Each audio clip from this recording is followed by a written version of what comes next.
Hi everyone, my name is James Millar and welcome to my course, Managing Media with the Azure Media Services API. I'm a software development consultant and author from Bristol.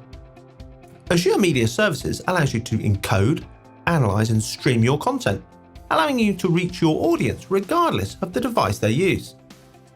In this course, we're going to explore some of the key features of the Azure Media Services API that you can use to create, transform, analyze and protect your media.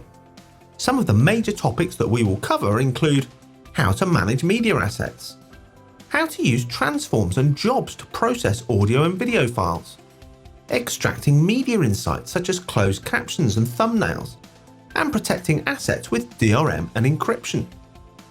By the end of this course, you'll have a solid understanding of the Media Services API and be able to stream your own content to a global audience. I hope you'll join me on this journey to learn the Media Services API with the Managing Media with the Azure Media Services API course at Pluralsight.